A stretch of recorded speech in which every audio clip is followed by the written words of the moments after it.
বন্ধুরা, আমার কাছে একজন সম্মানিত পেশেন্ট আসছেন। আমি দেখিয়েছি হাতের কি অবস্থা ওনার। এটা কিন্তু ওনার ন্যাচারাল ভাবে হাতটা ঘামাচ্ছে। এটাকে বলি, এই রোগটাকে বলে হাইপার হাইড্রোসিস। এটা খুব কমন একটা পেশেন্ট এবং এই রোগটা কিন্তু এখন খুব কমন। এটা অনেক কারণে হয়, ইডিওপ্যাথিক মেইনলি বলি আমরা। অ্যাংজাইটি একটা ফ্যাক্টর, হরমোনাল একটা ফ্যাক্টর থাকতে পারে। ভাইয়া, আপনার এটা কতদিন ধরে চলতেছে? ছোটবেলা থেকে। এটার জন্য কি কি অসুবিধা ফেস করতেছেন আপনি? যেমন কেউ সাথে হ্যান্ডশেক করতে অসুবিধা বোধ করতেছি। আচ্ছা। তারপর মানে পড়াশোনায় কাগজপত্র ধরতে গেলে ভিজে যায়। তারপরে ফিঙ্গারপ্রিন্ট দিতে গেলে আঙুলের ছাপ ওঠে না। ফিঙ্গারপ্রিন্ট দিয়েছেন, আঙ্গুলের ছাপ আসতেছে। আপনি আমাকে যেটা বললেন, দেশের বাইরে যাবেন কিন্তু ফিঙ্গার নিচ্ছে না আপনার। এই প্রবলেমটা কিন্তু খুব বেশি, যে দেশের বাইরে যাবে কিন্তু ফিঙ্গার দিতে পারতেছে না এই প্রবলেমের জন্য।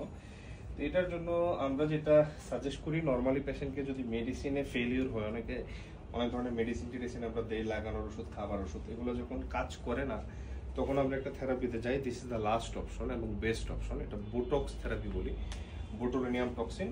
আমরা যদি দেখা এখানে কিছু ডিমার্কেশন করব, পয়েন্ট অনুযায়ী আমরা এই বোটক্স ইনজেকশনটা দিয়ে দিব। হ্যাঁ, এই ইনজেকশনটা দিয়ে দিলে ইনশাল্লাহ, এটা আমরা বলি 72 ঘন্টা থেকে 1 সপ্তাহের ভিতরে পেশেন্ট ইনশাল্লাহ রেজাল্ট পেয়ে যায়, হাত ঘামা বন্ধ হয়ে যায়। এটার কোনো সাইড ইফেক্ট নাই। ইনশাল্লাহ 6 মাস থেকে 1 বছর পেশেন্ট খুব ভালো থাকে, ন্যাচারালি ভালো থাকে। আশা করি ভাইও ভালো থাকবে ইনশাল্লাহ। ধন্যবাদ। যাদেরই অসুবিধা ইনশাল্লাহ এই থেরাপি নিতে পারেন। ধন্যবাদ।